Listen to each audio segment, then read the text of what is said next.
예, 오늘 누가복음 22장 24절부터 34절 말씀으로 나눠봅니다. 그 전에도 원래 읽어야 되는데 그냥 24절부터 읽었어요. 지난 시간에 6월절에서 했는데 6월절의 이야기 중에 아주 뒷부분이 우리가 아직 읽지 않았는데 내 몸, 내 피, 그것을 너희들이 기념하게 될 것이다 하는 그런 예표적인 행사로 이제 6월절 예식을 예수님하고 제자들하고 했거든요. 근데 오늘 이 이야기를 하면서 그거 잠깐 다루면서 할 거니까 읽진 않았지만 오늘 24절부터 말씀을 보면은 주제는 누가 크냐입니다. 누가. 우리 이제 이 세상을 살아가면서 항상 뭐 그 커지기 위해서 우리가 온 생애를 다 바치기도 하죠. 실제로. 그리고 이제 외국 사람들이 우리나라에 와서 놀라는 게 우리나라의 교육열 아닙니까? 그래서 뭐 저는 몰랐는데 대치동에 그 학원가 보면은 뭐 딴 거로 그냥 학원만 있더라고 진짜 거기에. 그래서 그 학생들에게 왜 너희들은 공부를 하느냐. 한국의 학생들은 왜 이렇게 미치도록 10시까지 공부하고 또 학교 가서 또 11시 넘어까지 또 공부하고 그리고 집에 가서 또 공부하고 그리고 새벽에 일어나서 그렇게 일찍 학교를 전 세계적으로 학교를 그렇게 일찍 가는 나라가 거의 없나 본데 우리나라 참 학교 일찍 가요. 또 공부를 해. 그래서 이제 인터뷰를 했는데 아이들이 뭐냐면 내 친구가 경쟁해서 나한테 이기면 기분이 나쁘다는 거예요. 그래서 이 사회에서는 공부 못하면은 친구들이 나가 또 앙따시킨대. 무시한대. 조롱한다고 그래요. 그러니까 조롱받기 싫어서 공부를 한다는 거예요. 그런 얘기들을 하더라고요. 우리 한국의 현실인데 실제로 또 못하는 애들은 또 못하는 애들끼리 놀면 되는데 또 그게 또 싫은 거지. 자존심 상하고. 그래서 이게 누가 크냐 이것은 태어나면서부터 우리 인류의 어떻게 보면 과제고 어떤 나라는 좀 더 심각하게 이 누가 크냐에 대한 문제로 사회적 문제로 발달해서 이제 살아간 나라도 있고 어떤 나라는 좀 그래도 그런 걸 중심으로 뭐 지어지지 않은 그런 나라들도 있을 텐데 그 당시 예수님의 제자들도 누가 크냐 이것에 대해서 관심이 굉장히 많았겠죠. 왜 예수님의 인기도나 지지도는 뭐 말도 못해요. 뭐 여론조사하면은요 무조건 퍼펙트한 거야. 예수님의 여론조사는 그냥 응? 그 뭐 이상한 그 종교 소수 그 사람들만 빼고는 뭐 70% 이상 뭐 지지율이 나왔겠죠. 그런 거 보면은 제자들도 뭔가 사회에서 크게 한 자리를 할 것 같은데 누구한테 예수님이 제일 높은 자리를 줄까? 뭐 그런 생각을 했겠죠. 우리 모든 인간은 다 아마 그렇게 생각할 겁니다. 교회에서도 이제 우리가 왜 성경을 꼭 얘기도 하고 왜 이렇게 하나님 나라를 위해서 충성합니까? 뭐 하나님이 좋아서 넓은 의미로는 하나님이 좋아서 합니다. 또 어떻게 보면은 그 속마음을 보면은 도태되기 싫어서이기도 해요. 그리고 이렇게 한국에 교회가 많은데 내가 노력하고 하나님에 대해서 알지를 못하면 교회가 매일 그 모양 그 타령으로 있을 거니까 또 그렇게 살아가고 싶지 않으니까 또 사람이 자극이 되는 거죠. 너무나 많은 이 경쟁률이기 때문에. 그래서 또 은혜를 사모하다 보니까 주님을 만나기도 합니다. 순수한 동기인지 모르겠지만은 하나님을 뭐 100% 사랑해서 그 순수도가 100%일까? 그건 또 이제 아닐 것 같기도 하다는 생각이 드는데 예수님의 제자들도 이런 것 때문에 다퉜어요. 하나님이 다투는 걸 싫어하는데 누가 크냐에 대한 문제를 다툰 거 보니까 이들도 커지는 그 동기가 순수하지 않았다는 것이죠.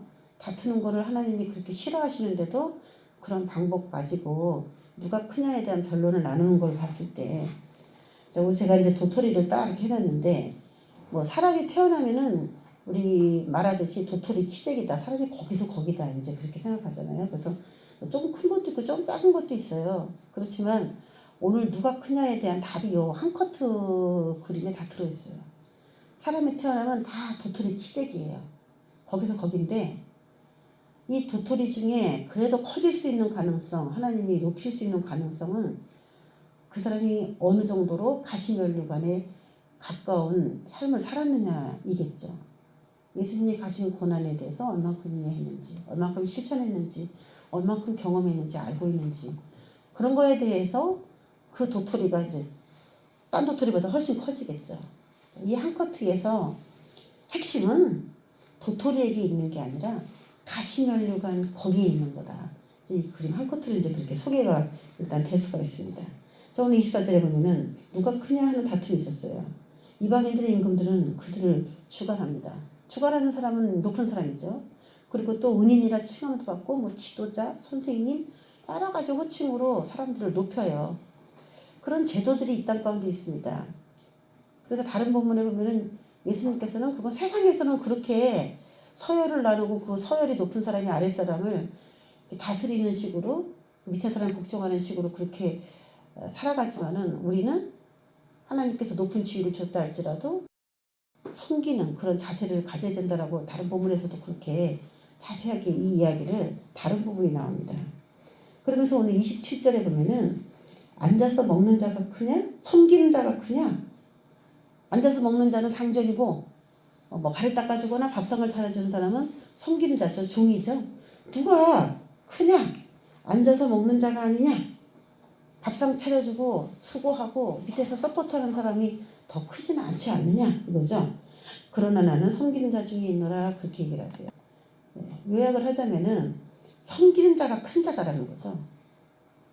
눈으로 볼 때는 그 사람은 상석에 앉았고 나머지 사람들이 막 분주하게 이렇게 일을 하니까 저 사람이 높구나 딱 앉아있는 사람 보고 높다는 생각이 딱 하죠. 우리 누구나 다 그렇잖아요. 그런데 예수님께서는 한마디로 이 세상의 이치를 뒤집어 버렸어요. 섬기는 자가 큰 자다. 그러니까 우리가 누구를 섬길 때 자기 자신에 대해서 그런 자존감을 가져야 되겠다 이런 생각이 듭니다.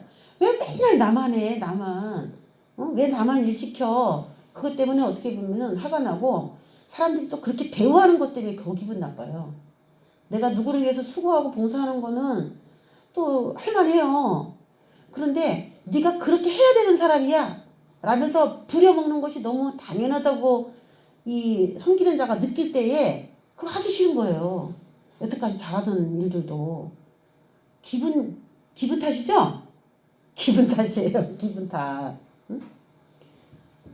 눈으로 보기에는 엄연히 큰 자가 정해져 있지만 하나님은 거꾸로 얘기하는 거예요. 지금 예수님은 섬기는 자가 큰 자다. 그러면서 나는 섬기는 자로 너희 중에 있노라 이렇게 얘기합니다. 그러면서 우리가 읽지 않았던 부분에 대해서 다뤄줍니다. 6월절 만찬을 할 때 이것은 너희를 위하여 주는 내 몸이다. 이 잔은 내 피로 세우는 새 언약이다 하면서 예수님의 제자들이 그때는 6월절 어린 양 예수님을 이해를 하지 못했는데 우리는 아니까 알죠?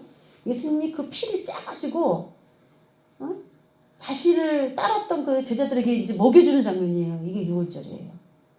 그 내 살점을 잘라서 내 제자에게 먹이는 의식을 했어요. 그렇게 될 거라고 본인이 알았고 그것에 대해서 실천하리라는 강한 의지가 거기서 들어있었어요. 그래서 이 6월절에 오기 전에 6월절에 올 때에 너희들하고 내가 같이 먹기를 되게 원했다라고 하면서 이 만찬을 6월절 만찬을 같이 행하셨는데 내 몸이다 내 피다. 그러니까 지금 나는 섬기는 자가 큰 자다 그러면서 나는 섬기는 자로 너희 중에 있다 그러면서 그 섬김의 정도가 어느 정도냐 봤을 때 우리는 이제 밥상 한번 차려주는 거, 뭐 청소 한번 남 안 하는 거 하는 거, 재활용 쓰레기 남이 안 치우는 거 내가 한번 치우는 거, 빨래 안 돌릴 때 내가 한번 돌려주는 거 이제 그런 거잖아요. 그게 이제 섬기는 겁니다. 그것도. 그런데 예수님이 섬기는 자로 이 땅에 오셨을 때 우리가 다 알다시피 몸을 찢어주고 피를 짜주는 그래서 죽기까지 섬기시는 그 이야기를 여기 담고 있는 겁니다. 그래서 6월절 사건 다음에 이 누가 크냐의 다툼에 대해서 자연스럽게 이렇게 매치를 시키신 거예요. 그러면 우리가 가족이 있지만은 사실 우리 자녀들도 있지만은 자녀들에게 내 살점을 자르고 내 피를 짜가지고 줄 수 있을까? 네? 부모는 대부분 그런 희생까지도 각오하고 자신이 못 먹고 못 입어도 최고의 것을 주고 싶은 그런 사랑을 하나님이 줬어요. 자식을 가질 때. 요즘에는 좀 이상한 세상이 돼가지고 친부모, 친엄마, 친아버지가 이상한 행동도 하고 그러는데 타락한 사람들이기 때문에 그 기준으로 두면 안 될 것 같고 기본적으로 자기 안에서 나온 그 생명체에 대한 그 존중하는 마음이 있어요. 아끼지 않는 내가 맛있는 거 못 먹어도 이렇게 주지 않은 그런 마음이 있어요. 근데 예수님이 우리와 상관도 없는 분인데 마치 우리를 자신의 자녀보다도 더 귀하게 자신의 살과 피를 주셨는데 그거를 오늘 말씀에서는 섬김이라고 말해요.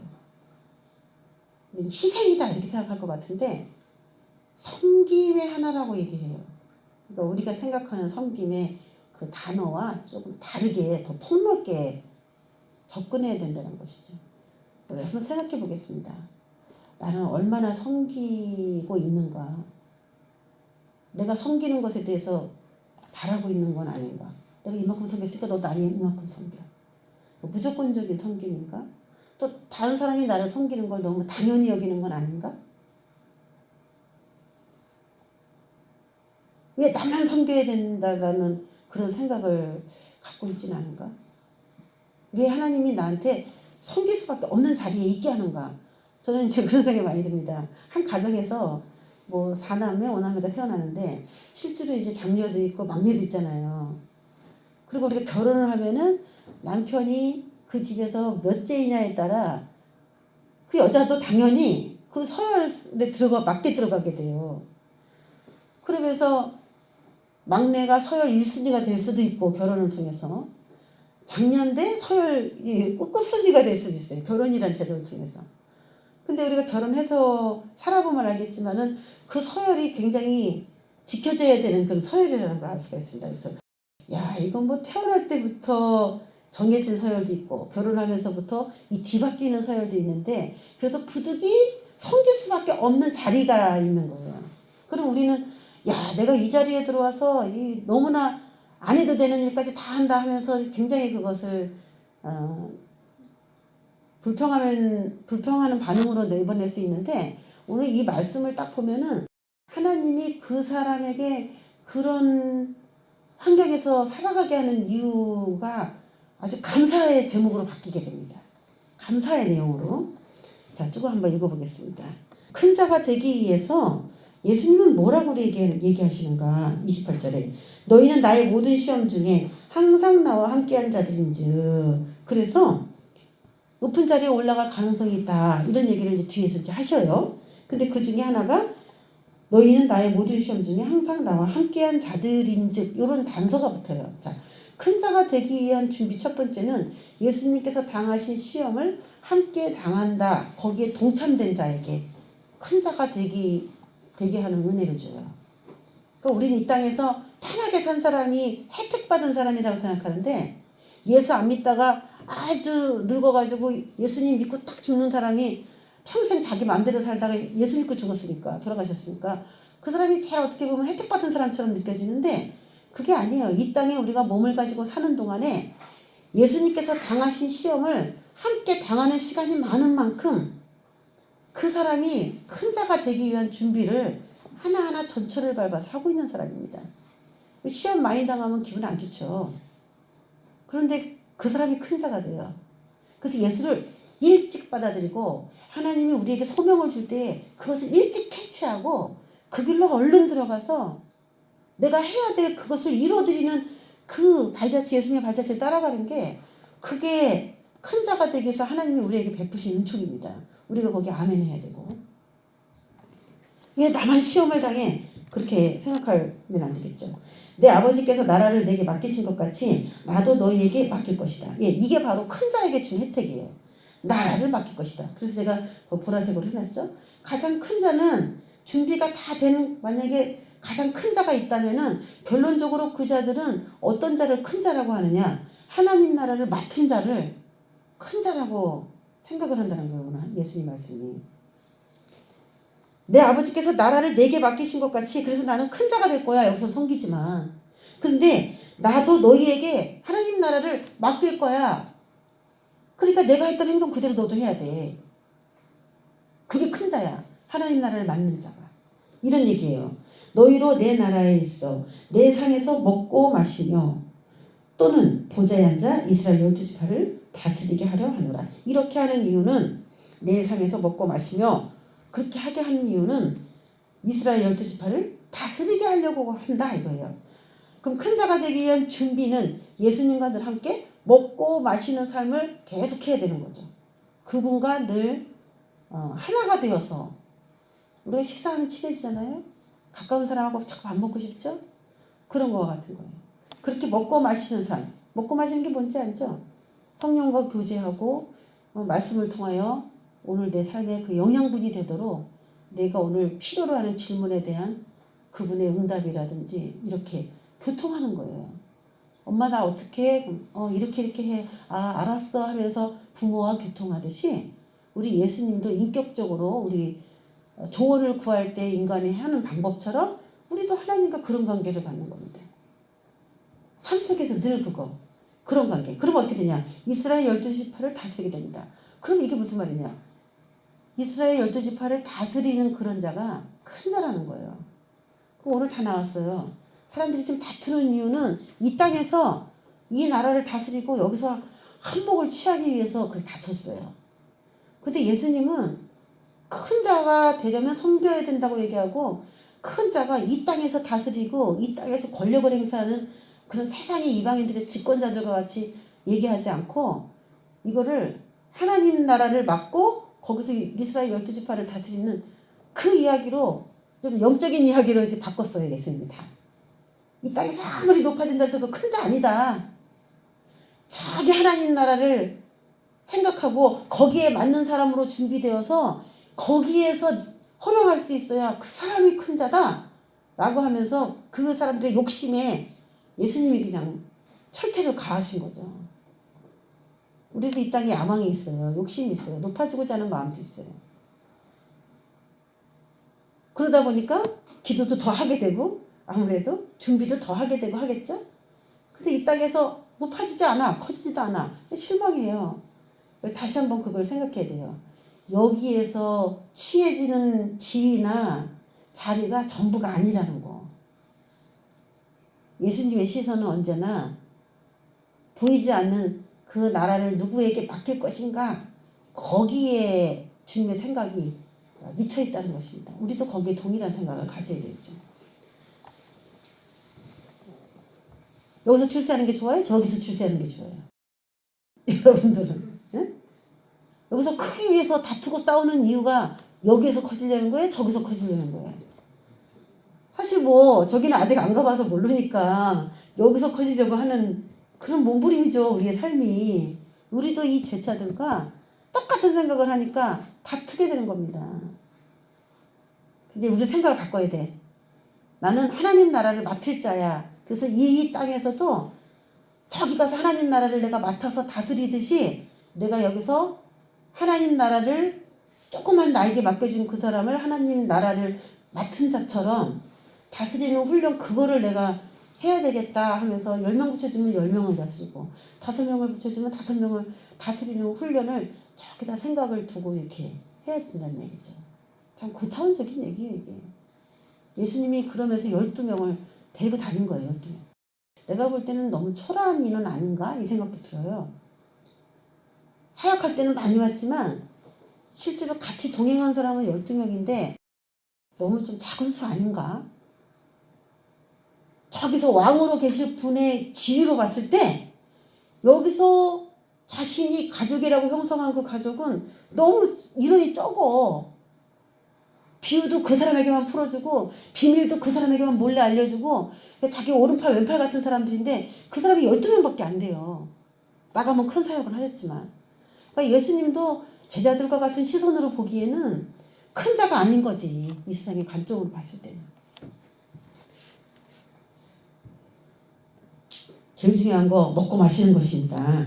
자, 31절에 시몬아 보라 사탄이 너희를 밀가부르도 타려고 요구하였으나 그러나 내가 너를 위하여 내 믿음이 떨어지지 않기를 기도하였노니 너는 돌이킬 위해 내 형제를 굳게 하라 그랬습니다.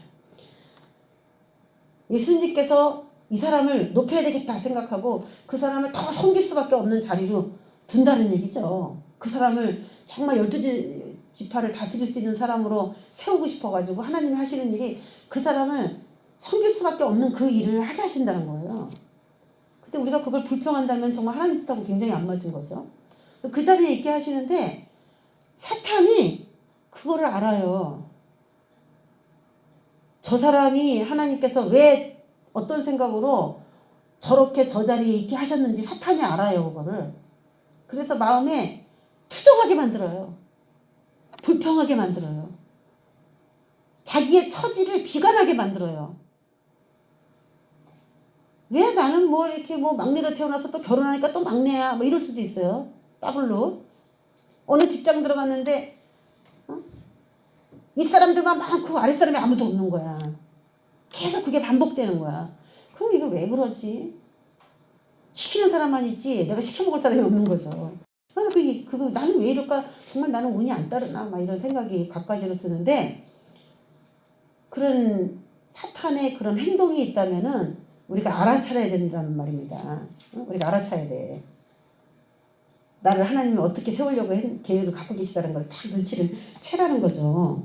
밀가루듯이 방해자가 있다. 가장 큰 자가 되기 위해서 방해자가 있다. 이 말이에요. 밀가루로 사는 사탄이죠. 그래서 예수님은 사탄이 그렇게 밀가루로 방해하지 못하게 뭐 하시냐? 예수님은 손 놓고 있냐? 아니죠. 중보기도 한다는 거죠. 내 믿음이 떨어지지 않기를. 그럼 사탄이 밀가부려 갖고 하는 일이 뭐냐? 믿음이 떨어지게 만드는 거예요. 더 이상 하나님을 신뢰할 수 없도록 만들어버리는 거예요. 내 편이 아닌 것 같은 그런 공허함을 자꾸 느끼게 하는 거예요.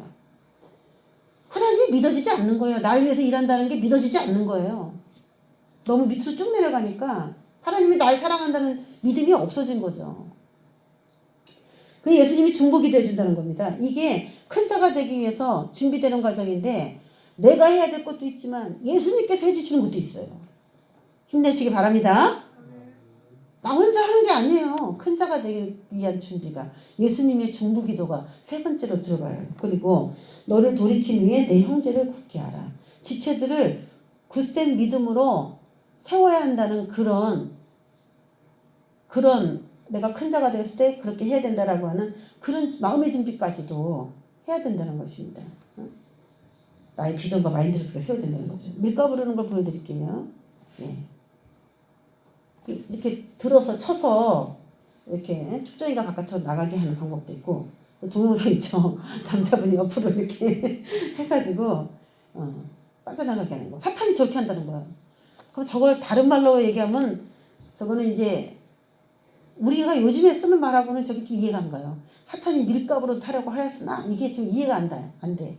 우리로 말하면 이걸 보고 어떻게 표현할까요? 우리 한국말로 표현하면은 사탄이 너희를 들들 볶으려 하였으나 이런 거겠지. 프라이팬에 들들 볶듯이 볶는 거예요 이게.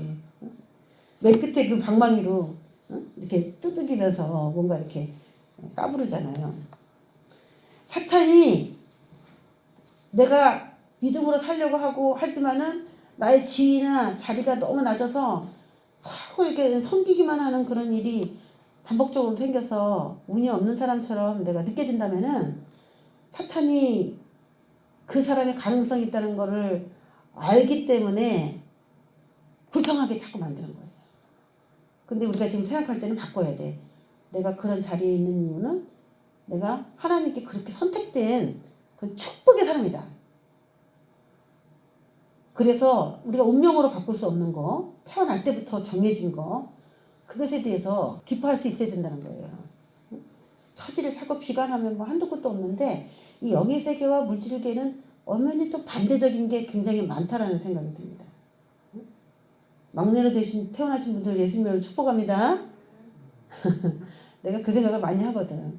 막내기 때문에 일을 안 할 수도 없고 참 그런 게 있구나 그 생각을 참 많이 해요. 아예 그냥 윗사람으로 태어나갖고 그냥 시키기만 하면 좋고 또 남자분들은 그냥 에헴 하고 앉아있으면 다 차가서 받치잖아. 그렇다고 좋은 게 아니에요 그게. 네? 그걸 누리려고만 하면 안 되는 거야. 그러니까 당연하다 그러고 생각하면서 받아먹으면은 결국은 뒤바뀐다는 겁니다. 운명이. 그런 거에 대해서 봉사정신으로 섬기는 방법도 스스로 알아서 할 수 있어야 되는 것이죠. 사단의 까부르기를 잘 이겨내야 한다는 것입니다. 사탄이 나를 유독히 많이 공격하는 것 같다. 그렇게 느껴진다면 내가 가능성 있는 사람이기 때문이다라는 것을 여러분이 이해하시기 바라겠습니다. 33절 그가 말하되 주여 내가 주와 함께 오게도 죽는 데에도 가기를 각오하였나이다 이렇게 말해요. 이거 보기 전에 우리 예수님이 중보기도 해준다 그랬잖아요. 우리가 아무리 큰 자가 되려고 해도 사탄이 계속 방해를 하고 우리 마음속에 심란한 마음들을 계속 준다면은 그게 어려우니까 예수님께서 중보기도 해주시는데 그 중보기도 해주시는 이유에 대해서 알아볼게요. 중보기도 하는 이유, 우리의 섬김, 믿음에 대한 유지, 그리고 사탄을 이겨야 되니까 예수님이 중보기도 해줍니다. 이건 우리 삶 속에 그분이 지금도 내가 내 믿음을 유지하는 거라고 생각하지 마세요. 내가 뭔가 엄청 잘나서 누구를 섬길 수 있는 마음이 생겼다고 생각하지 마세요. 내가 그렇게 할 수 있는 마음을 가진 거는 예수님이 나에게 중보기도 해주시기 때문에 그래요. 제가 미국에서 어떤 한인 할머니가 30년 동안 노숙자를 위해서 새벽마다 2시에 일어나서 4시부터 밥을 노숙자들에게 주더라고. 차를 200그릇씩 싣고 가가지고 주더라고. 그래갖고 노숙자들이 엄마야 안아줘. 다 엄마라고 그래. 다 엄마라. 자기가 번 모든 수익을 다 노숙자들에게 밥을 해 먹이는 그걸 위해서 하루를 2시에 일어나서 4시까지 수프를 준비해서 그리고 그걸 차에 싣고 가서 서서 거기 노숙자들과 한참 갔다가 주고 한참 운전하고 가면서 한참 주고 한참 가서 이래가지고 그냥 시내를 한 바퀴 팽 돌아요. 그 시간을 기다려요. 이 노숙자들이.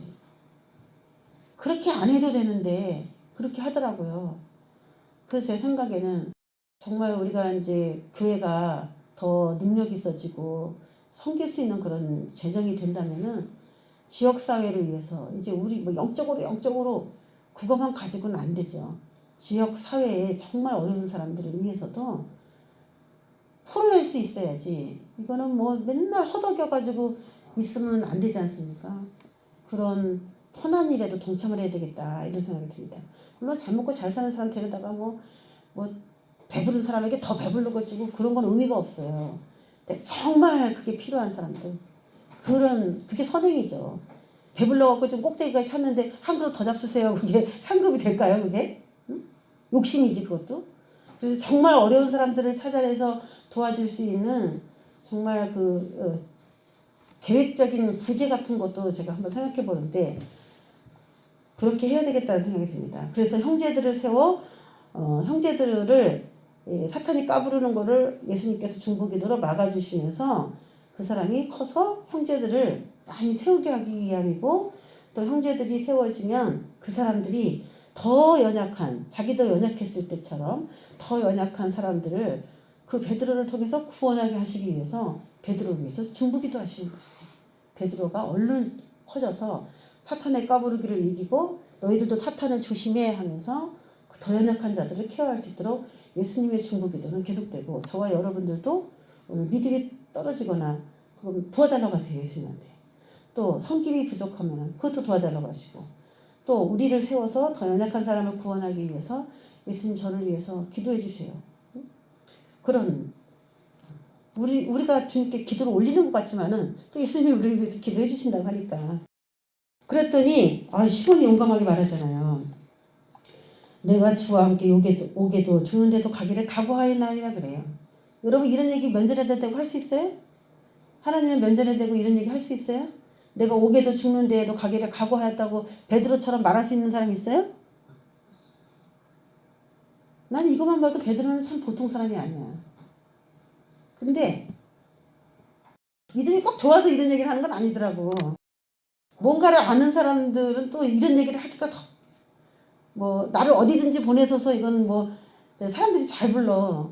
근데 그 뜻이 뭔지 아는 사람은 그 찬양 하기가 굉장히 민망스럽습니다. 어디든지 보내면 가오리다 하는 찬양을 아무것도 모르는 사람은 막 불러. 근데 나한테 가라 그러면 내가 갈 수 있을까? 좀 이성적으로 생각하는 사람은 그거 부르기가 굉장히 꺼림칙하잖아요. 근데 베드로는 하여튼가 이면에 대해서는 예수님을 굉장히 사랑한 건 확실해. 오게도 죽는데도 가기를 각오할 수 있어요. 그래요. 근데 실제로는 했어요? 못했어요? 못했잖아요. 이걸 봐서 커지는 것도 마찬가지고 내가 죽기까지 하나님께 목숨을 내걸고 섬겨드리고자 해도 인간이 그걸 할 수 있는 건 아니라는 겁니다. 커지는 방법은 우리가 아무리 오늘 배웠다 할지라도 여러분 그 이론을 가지고 저도 마찬가지인데 내가 오늘 그 가만히 생각해봤어요. 이 이론이 우리가 몰라요? 이 이론 우리가 여러 번 들었어요. 세뇌될 정도로 들었죠.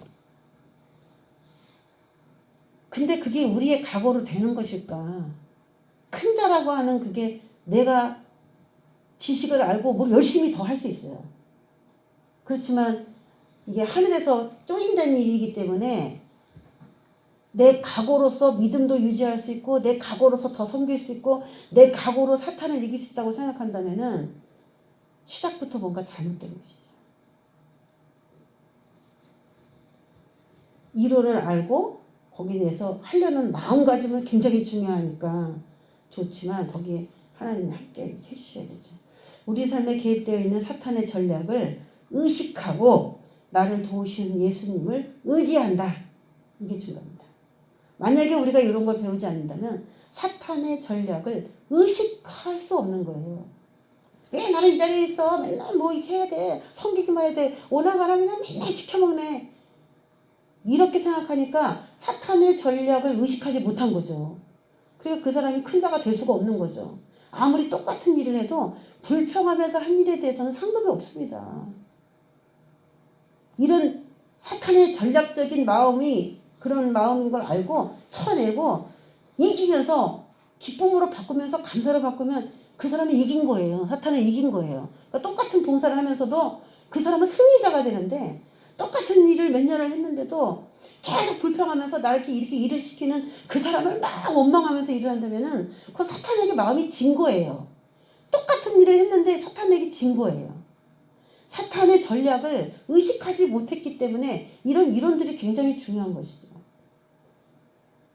내 힘으로 할 수 없는 일을 진짜 해야 된다면, 그럴 정도로 선거해야 된다면 나를 도우시는 예수님을 의지하여서 기쁘게 잘할 수 있도록 계속 의지해야 되겠죠. 네. 승리하시는 저 여러분 되시길 주의 이름으로 축원합니다. 하나님이 어떻게 우리의 삶에 개입하고 계신지 거꾸로 생각해 보세요. 거꾸로. 그가 이르시되 베드로야 내가 내게 말하노니 오늘 다 굶기 전에 내가 3번 나를 모른다고 부인하리라. 끔찍한 예언을 하시죠. 나는 어떤 사람에게 옛날에 예언했는데 그 사람이 나한테 재수없는 말을 한다고 하더라고. 그게 뭐냐면은 제가 이렇게 보니까 안색이 되게 안 좋아. 안색이 또래. 그래가지고 남편이 사모님을 모시고 왔는데 사모님의 얼굴이 또래. 그래가지고 집사님 사모님이 얼굴이 너무 안 좋아 보이는데 무슨 건강에 문제 있으세요? 그랬더니 재수없게 그런 얘기를 했다고 막 따지는 거예요. 그래서 내가 어디 아플지어다 한 것도 아니고 아플 것입니다라고 예언한 것도 아니고 안색이 너무 노래가지고 불편하신 거 아니냐고 확인하고자 물어본 건데 그걸 나한테 악담을 한다고 막 그러시더라고. 악담이 아니고 아니 아무 문제 없으면 검사해서 아무 문제 없으면 다행이지만은 제 3자가 볼 때 너무 병색이 짙으면은 우리 부인이 남들 보기 그렇게 병색이 짙어 보이나 하고 검사도 받을 수도 있고 뭐 해서 건강하면 좋은 건데 그걸 악담이라고 생각하더라고요. 예수님은 오늘 악담하신 것입니까? 닭이 3번 울기 전에 나를 부인하리라. 이게 악담이냐고요. 예수님은 진짜 어떻게 보면 악담 같아 이거는. 그렇지만 그 사람의 실제였어요. 이게. 자기의 각오로 각오합니다. 그 각오로 안 된다는 거를 예수님은 알았기 때문에 너는 나를 부인하게 될 거야. 그러니까 네 힘으로 하늘나라를 맡은 자가 되고 이스라엘 12지파를 다스리는 자가 될 수 있을 거라고 생각하지 마. 너의 각오는 중요한 게 아니야. 각오하는 건 고맙지. 좋은 것이지. 그렇지만 그것 갖고 큰 자가 될 수는 없는 것이다. 하나님의 작정하심과 예수님의 중보기도와 나의 또 그렇게 헌신하고자 하는 마음 이게 다 어우러져서 큰 자가 나오는 것이죠. 그래서 내가 어떤 환경 가운데 있고 내가 누구를 얼만큼 섬기는 그런 위치에 있는지는 모르지만 마냥 섬기는 자리에 따라서 마음속에 불편한 마음이 혹시 있는 사람이 있다면 더 이상 나는 안 섬길 거야 라고 그렇게 자꾸 다짐하는 그런 마음들이 생긴다면 오늘 사탄의 전략을 여러분이 잘 의식하시고 승리하셔서 더 큰 자, 높은 자리에 여러분이 승자가 되시는 축복이 임하기를 예수님의 이름으로 축원합니다. 기도하겠습니다. 하나님 아버지, 누가 크냐? 예, 터지고 싶습니다. 저 사람보다 경쟁해서 이기고 싶습니다. 우리나라 어릴 때부터 받은 교육이 그거라고 합니다. 그건 참 안타까운 일이지만 우리 예수님께서는 이 땅에 커지는 것에 있어서 답변하지 않고 보이지 않는 세상에서 큰 자가 되어야 한다는 섬김의 방법을 알려주셨습니다. 우리를 지금 잘 섬기고 있는지, 내가 섬김을 기쁨으로 하고 있는지, 내가 불평하기를 바라는 사탄의 전략에 넘어가면서 이 일을 하고 있는 건 아닌지, 더 섬길 수 있게 하는 방법도 또한 생각해 보면서 예수님을 따라가는 우리가 되기 원합니다.